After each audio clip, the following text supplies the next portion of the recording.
আমরা যদি কোরআনের আইনায় যদি থাকায় বর্তমান সময়ের প্রেক্ষাপট অনুযায়ী ইন্ডিয়া আমাদের সাথে যে বন্ধুত্ব, যে ভাব, যে কথাগুলো অনেকে এটা বলার চেষ্টা করে, বোঝানোর চেষ্টা করে, এটা হচ্ছে যারা একমাত্র ইন্ডিয়ার দালালি করে, গোলামি করে এরাই বলে। কিন্তু ইন্ডিয়া 100% বাংলাদেশের শত্রু। এটা যারা বুঝে, এটা একমাত্র বাংলাদেশের দেশপ্রেমিক যারা বাংলাদেশকে ভালোবাসে তারাই বুঝে, অন্য কেউ এটা বোঝার চেষ্টা করে। আমি আপনাদের সামনে সূরা রুমের 41 এবং 42 নম্বর আয়াত তেলাওয়াত করেছি এবং সহিহ বুখারীর ৫ম খণ্ডের 2240 নম্বর হাদিস কানা, সহিহ মুসলিমের ১ম খণ্ডের ৬৮ নম্বর হাদিস। আল্লাহ সুবহানাহু ওয়া তাআলা রহমত, দয়া, আমরা আমাদের দৈনন্দিন জীবনে, মানুষের জীবনে অনেক পরিস্থিতি, অনেক কিছুর সম্মুখীন আমাদেরকে হতে হয়। এর মাঝেও, সব কিছুর মাঝেও শুকরিয়া আদায় করতে হবে কার? আল্লাহ। এজন্য দুঃখে সুখে জীবনের সর্ব অবস্থায় একমাত্র শুকরিয়া কার? আল্লাহ। এজন্য আমরা আবারও বলি আলহামদুলিল্লাহ। তো যাই হোক, আমাদের বাংলাদেশে বিশেষ করে আমরা একের পর এক পরিস্থিতি, বিভিন্ন প্রসঙ্গ, বিভিন্ন বিষয় নিয়ে বিভিন্ন বিষয়ে সম্মুখীন হচ্ছে। আল্লাহ সুবহানাহু ওয়া তাআলা এগুলা আমাদেরকে পরীক্ষা এবং আমাদের খাসিয়ত, আমাদের অভ্যাসের কারণে এগুলা হয়। তো যে আয়াত কানা আপনাদের সামনে যে দুটি আয়াত তেলাওয়াত করেছে, এই দুটি আয়াতের প্রেক্ষাপট, বর্তমান পরিস্থিতি এবং এই আয়াতের অর্থ এবং এই আয়াত দ্বারা আল্লাহ কী বোঝাতে চেয়েছেন, এগুলো যদি আমরা সামগ্রিকভাবে যদি চিন্তা করি, মনে হবে যে আল্লাহ আয়াতটা আমাদের জন্য নাজিল করেছে। দেখেন, আমরা বাস্তবতার সাথে পরে মিলাবো, আগে একটু তার অনুবাদটা একটু পড়ি।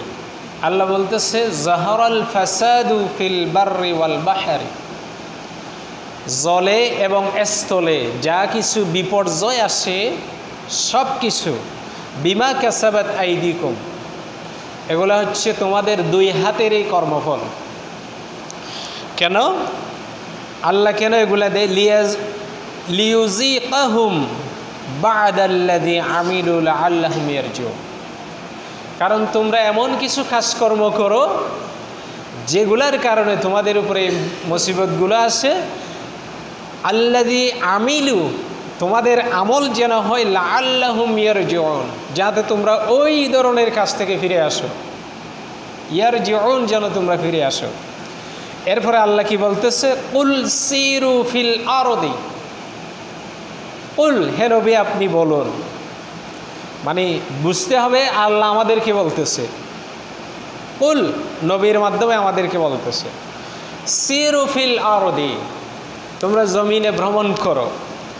কাইফা, কিভাবে, কানা আকিবাতুল্লাযিনা মিন ক্বাবলু, যারা অতীতীয় এ ধরনের পরিস্থিতির সম্মুখীন হয়েছিল এবং যারা জুলুম করেছিল, তারা কারা ছিল?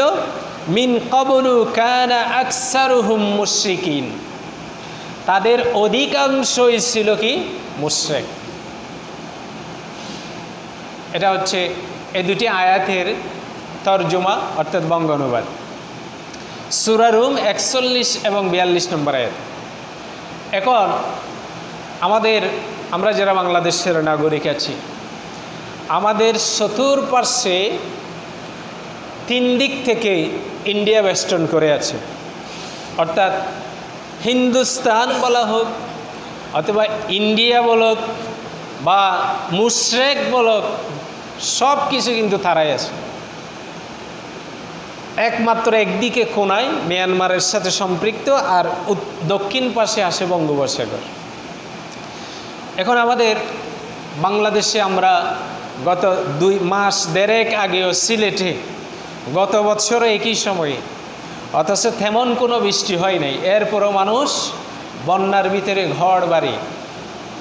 আবার অনেক সময় দেখা যায় উত্তরবঙ্গ পদ্মা নদী আর ওইদিকে যে আপনার যমুনা, ওইদিকের নদীগুলো যখন ইন্ডিয়া যখন তার চতুর্পাশ থেকে আমাদের যে সীমান্তে যেখানে তিস্তা, গঙ্গা, এরপরে টিপাইমুখ, আরও যে বিভিন্ন নদীগুলো আছে ওগুলার মুখে যে বাঁধগুলো দেওয়া হয়েছে, এগুলা এরা বাংলাদেশের মানুষের উপরে মানে অত্যাচার করার জন্য কিন্তু এইগুলা কিন্তু মূলত খুলে দেয়।